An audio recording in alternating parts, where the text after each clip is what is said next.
Hello, everyone, and welcome back to Horror Stories. I know many of you use these episodes to fall asleep, so before you drift off, I'd love it if you could leave a comment letting me know where you're listening from around the world. Also, don't forget to like and subscribe if you're enjoying the episodes. Story 1. Driving long routes makes you see a whole lot of weird things on the road. Strange accidents.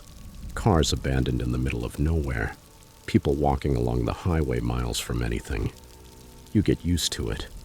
You learn to keep going, to keep your head down, and not ask too many questions. Half of those things you forget. The other half you tell in roadside diners over bad coffee and cold eggs. But there's one story I don't tell. It was in the winter of 2021, and I was heading east on a 40, about an hour from Albuquerque. I was hauling a long load, construction equipment bound for Oklahoma City. It was late, close to 1 a.m., just me, the asphalt, and the occasional 24-hour truck stop. There were no headlights in my mirrors, no street lights. Only now and then a reflective sign would break the darkness. I had the radio turned down low, taking sips from a half-empty can of Monster to keep from falling asleep. The air was still, the kind of night that makes you feel like you're the last person left on Earth. And then, bam, there it was. A pickup truck stopped on the shoulder up ahead, its hazard lights blinking in the blackness. Normally, it wouldn't be anything strange, a breakdown, a flat tire, someone needing help. But as I got closer, something else caught my eye, the way my high beams hit the pavement. There was a flash like metal throwing the light back at me. I eased off the accelerator a bit. As the pickup's hazards flickered, the reflection became clearer. A line of spikes stretched across the road, barely visible in the dark. My stomach dropped with that horrible feeling. This wasn't an accident. Someone had put them there on purpose. Instinct took over. I hit the brakes, my eyes scanning the area for movement. The driver's side door of the pickup was slightly open, but there was no one inside. That was all I needed to see. I wasn't stopping. I tugged the wheel just enough to move into the opposite lane, which was empty, clearing the spikes by inches. The moment my tires were back on solid ground, something moved in my side mirror. Two figures burst out from the ditch along the side of the road, running toward my truck. I slammed my foot on the accelerator. One of them had something in his hand. I couldn't make out what it was, but he raised it as if pointing it at me. I braced for a gunshot, for the glass to explode, but nothing happened. I left them behind, flying, the trailer swaying a little from the sudden acceleration. I checked the mirrors again. The figures had stopped running. Instead, they just stood there, watching me, their faces lost in the shadows. The pickup was still parked there, the hazard lights blinking like some sick bait. I kept my foot down until I was easily 10 miles away. Only then did I let out the breath I'd been holding. I pulled into the next truck stop I found, my heart hammering against my ribs. The parking lot was almost empty, just a few trailers spending the night. With shaking hands, I grabbed my phone and called Highway Patrol. I told them everything. The pickup, the spikes, the men who ran toward me. The dispatcher sounded calm, almost too calm, like she had already heard something like this before. "We're going to send a unit to check it out," she said. "What is your current location?" I gave her the details, and she asked me to stay there in case they needed more information. I stayed for a while, watching my mirrors, waiting for that pickup to come after me. It never did. About 20 minutes later, my phone rang. It was the same dispatcher. "We sent a unit," she said. "The truck is no longer there. There's no sign of the spikes either." I stared at the empty highway. "Are you sure they checked the right place?" There was a pause. "We checked, and there haven't been similar reports in that stretch." The hairs on my arm stood up. "What do you mean? What does that mean?" "I mean, we've never had an incident like that there. No spikes on the road, no ambushes, nothing. That didn't make sense to me. Not after what I'd just seen with my own eyes." "So you're telling me this would be the first time?" Another pause, longer this time. "As far as we know, yes." I didn't like that answer. or the hesitation in her voice. "Do you need anything else from me?" I asked, already knowing they weren't going to give me the peace of mind I wanted. "No," she said, "but if you keep heading east, stay alert." That was the last thing I wanted to hear. I exhaled slowly, staring at the road beyond the truck stop parking lot. I sat there for a long time after hanging up, looking at the highway and thinking about what could have happened if I hadn't seen those spikes in time. If I had blown a tire and been forced to pull over, would they have just robbed me? Or would it have been something worse? I didn't want to know. The road kept stretching out ahead, dark and empty, just like before. Only now it didn't feel empty anymore.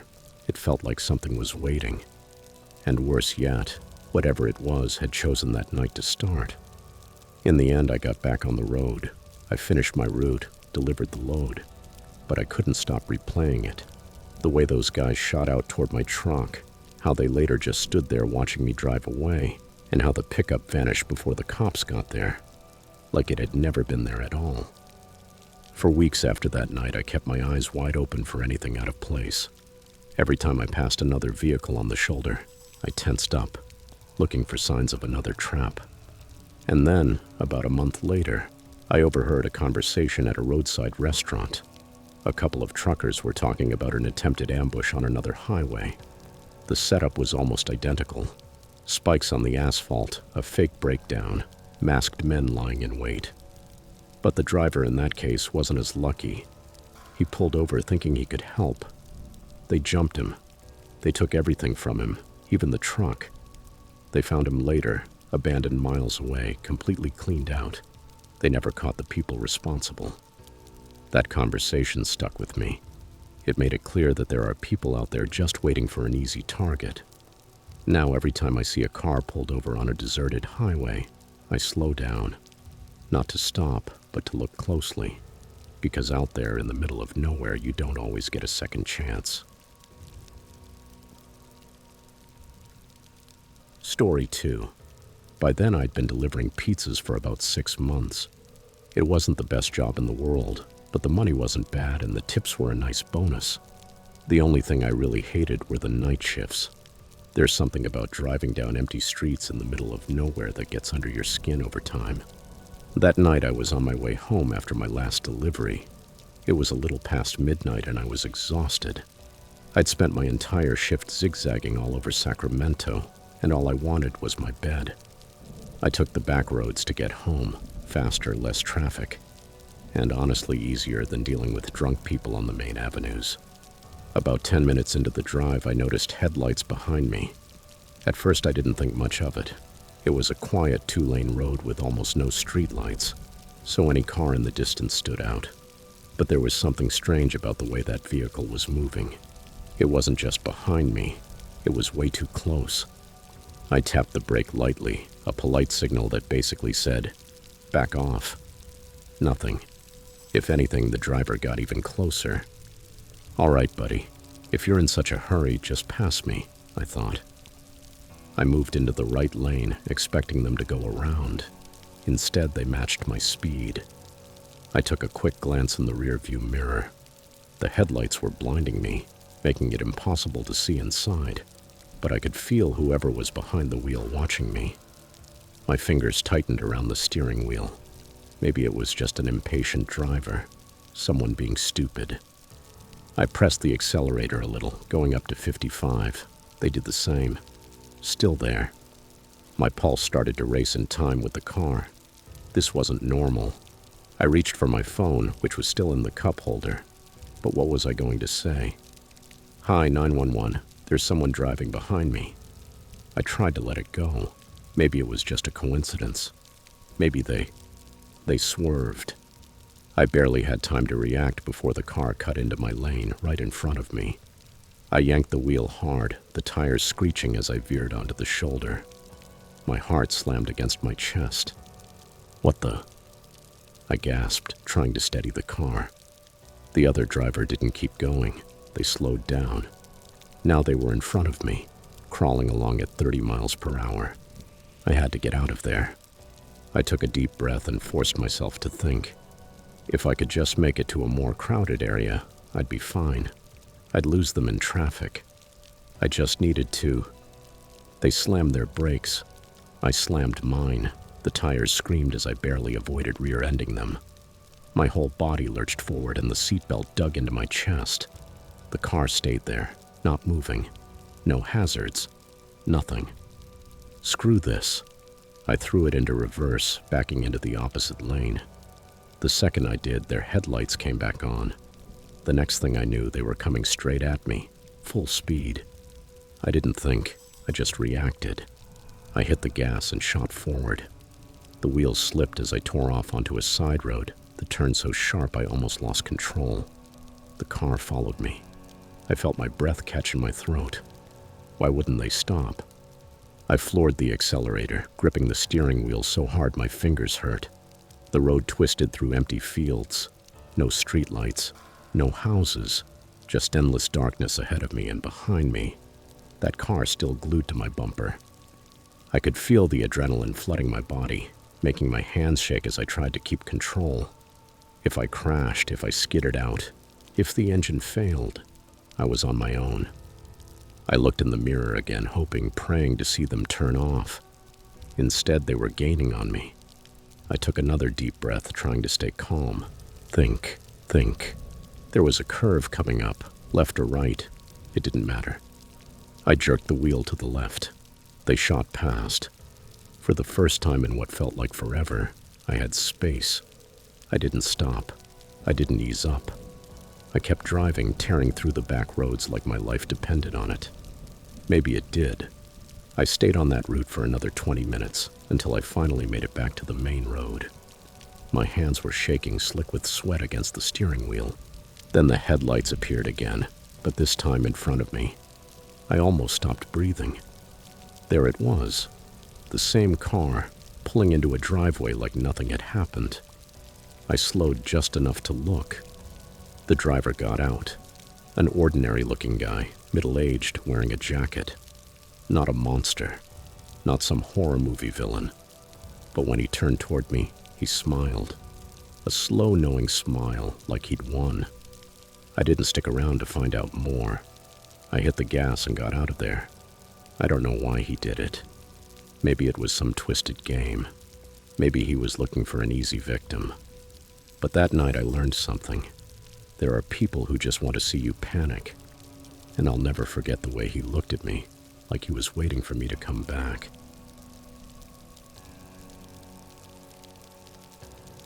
Story 3. Kansas is one of those states where the highways seem to never end. Miles and miles of asphalt stretching over flat, empty land, the horizon dissolving into the sky. I had been driving for almost 5 hours, heading back home after spending the weekend visiting a friend in Colorado.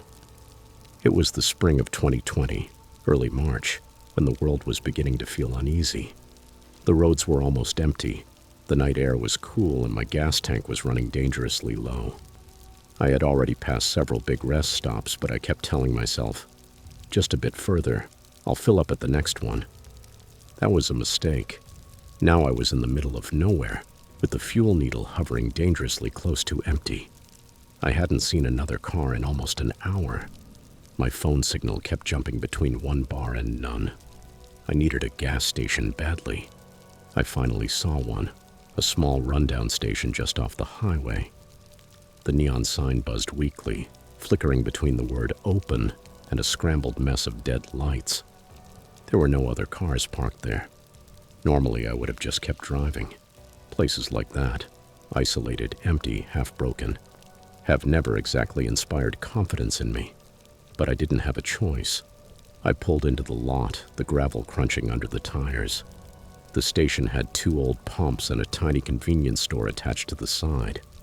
The lighting was poor, but I could make out someone behind the counter. An attendant. Good. At least I wasn't completely alone. I stopped at the first pump, turned off the car, and got out, rubbing my arms against the cold night air. The place was eerily quiet. No sound of passing cars, no wind, just the distant buzz of the neon and the faint crackle of a security light above the door. I slid my card into the pump. Nothing. I tried again. Nothing. Of course, Not surprising that the pay at the pump hadn't worked since the early 2000s in a place like this. With a sigh, I walked toward the entrance.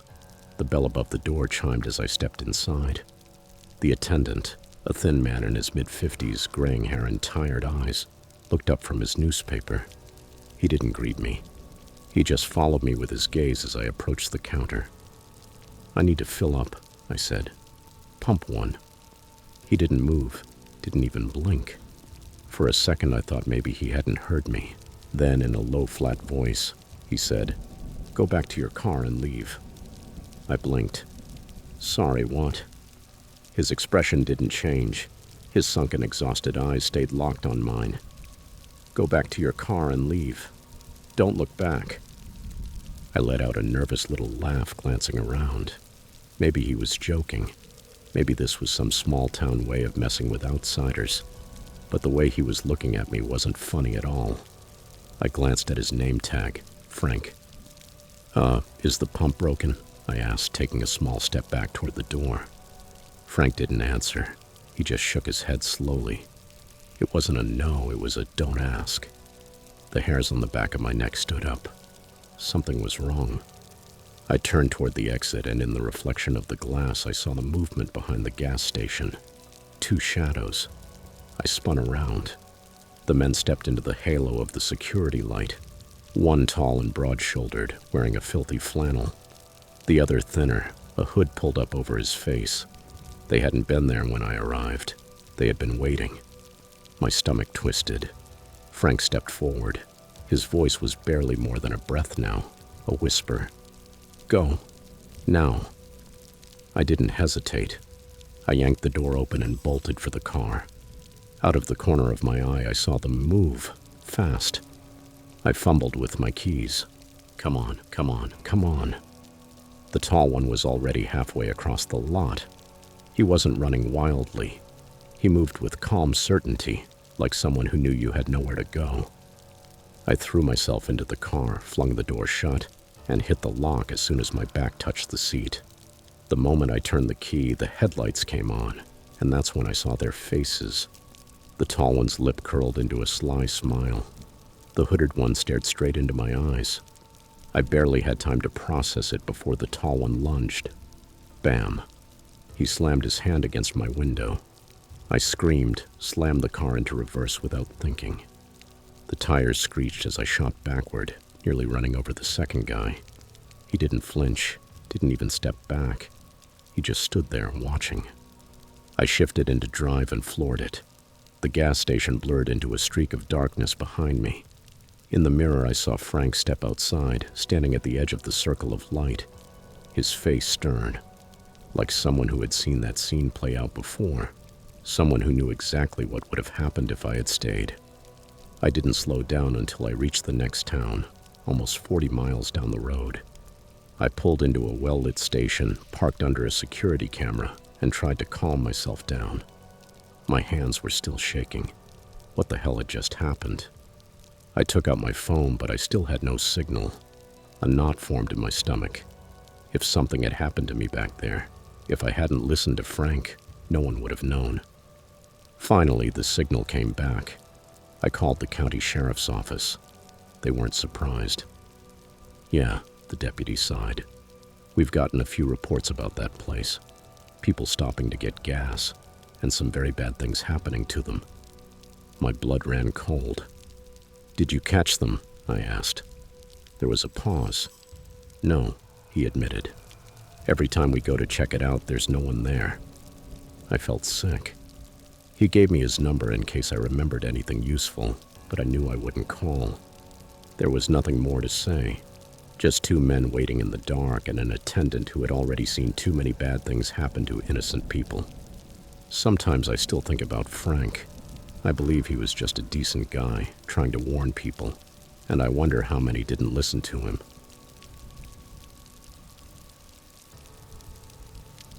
Story 4. Driving for Uber at night used to be pretty calm and uneventful. Fewer drunk people than you'd imagine. Better fares and quiet roads. I'd been doing it for a while, almost always shuttling people to and from the airport. picking up customers leaving bars late and early morning workers who needed a ride before dawn. But that night, that night I'll never forget. It started with a long pickup, a ride from the airport about 40 minutes outside Boise. The request came in just before midnight. A guy heading home, apparently from a business trip. Zero small talk, just a quick, "Hey, how's your night going?" And then he disappeared into his phone. Easy money. The drop-off was in a rural area, way out from the usual city routes. A quiet neighborhood with nothing but open fields beyond it. No street lights, almost no houses. The kind of place where if you scream, you just hope someone out there is close enough to hear you. As I pulled out of his driveway and headed back toward the main road, I saw it for the first time. A sedan maybe 20 yards ahead, moving slowly. No hazard lights on, no obvious reason to be going that slow. At first I thought they were lost or looking for a turn. I changed lanes to pass, and at that exact moment the car swerved in front of me, cutting me off. I hit the brakes. The road was too narrow to go around, so I stayed put, watching. The sedan stayed there for a moment, motionless, then started inching forward. I gave it some space, thinking maybe it was just a drunk or confused driver, and tried again. I eased into the left lane, and once more it cut me off. Now I was on alert. The sedan didn't have an Uber sticker, no company logo, no dents or scrapes screaming junk car. It was a simple dark-colored vehicle. I couldn't see the driver clearly, just a silhouette. I checked the rear-view mirror, nothing behind me. It was just us. I eased off and let them stay in front, keeping several car lengths between us. I wasn't in a rush. I could wait this out. But then they stopped. Not at a turn, not at a stop sign. Just in the middle of the road. I got that deep, gut-level feeling. Something wasn't right. I kept my foot hovering over the brake, waiting for the driver to get out and wave me over for help, maybe pretending the car had broken down. But no one got out. I flashed my high beams. The sedan stayed there, and then the reverse lights came on. Nope. I threw my car into reverse to put some distance between us. The sedan stayed still a few seconds longer. Then the brake lights lit up again, and it shot forward fast this time. I finally let out the breath I'd been holding and felt my hands loosen on the wheel. Maybe it was just a paranoid driver, someone trying to get rid of a tailgater. 2 miles later, it happened again. The sedan was waiting, parked in the middle of the road. No hazards, no signals. Just waiting. I grabbed my phone and opened the Uber app to share my location. The screen still showed the last drop-off. No service. Perfect. I looked around. Fields on both sides. Open land and a few scattered trees. No houses, no lights. I wasn't stopping again. This time I slammed the gas.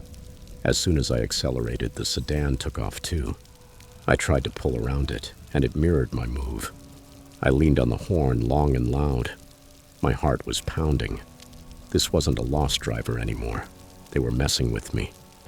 I braked hard again, letting them roll ahead of me. The sedan crept forward in tiny bursts like they were waiting for me to make a move. And then out of nowhere they swerved away. A sharp right turn onto a side road. No signal, no hesitation. I sped up, putting as much distance between us as possible. The next gas station was 4 miles away. If I could just make it there. Headlights in the rear view. They were back, and this time they were gaining on me. I swallowed down the wave of panic rising in my chest. 100 possibilities flashed through my mind. A robbery attempt. Car thieves. Some psychopath looking for a victim. None of those scenarios ended well for me. I floored it. My car wasn't built for high-speed chases, but I pushed it anyway. The sedan stayed close. No honking, no flashing lights. Just relentless pursuit. The road curved ahead. The glowing sign of a gas station appeared in the distance. My only shot. I turned into the parking lot almost without slowing down, tires screeching. The sedan kept going, speeding past the station and disappearing down the road. I didn't move for a few seconds. I just gripped the wheel and forced myself to breathe more slowly. Then I went inside. The clerk looked up mid-yawn. He was probably expecting some drunk guy buying cigarettes, and his bored expression changed when he saw me. "You okay, man?" I turned toward the big front windows, my stomach tight.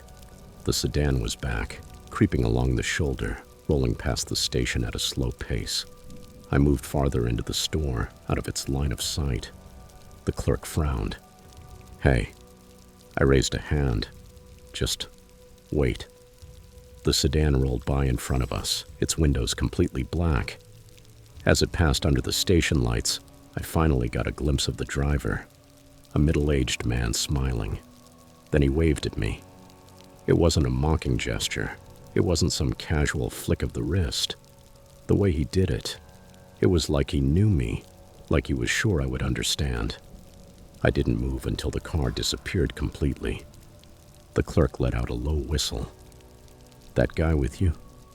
I shook my head. Man, I thought he was about to come in. I swallowed the lump in my throat. Me too. I stayed inside for almost an hour, watching the road, waiting. The sedan never came back. Eventually, I pulled myself together and drove home using a different route. And now, every time I drive along those empty roads, I catch myself wondering, was it random, or did they choose me on purpose? And if I hadn't managed to get away, what would they have done next? If these stories made you rethink your next late-night drive, hit like and share them with someone who needs a reminder to stay alert. Have you lived through a terrifying experience on the road? Tell me in the comments and send me an email. I'd love to include it in a future video. Don't forget to subscribe and turn on notifications so you don't miss any creepy stories. Stay safe, trust your instincts, and remember, there are some roads that are better left untraveled. Thanks for watching, and I'll see you in the next nightmare.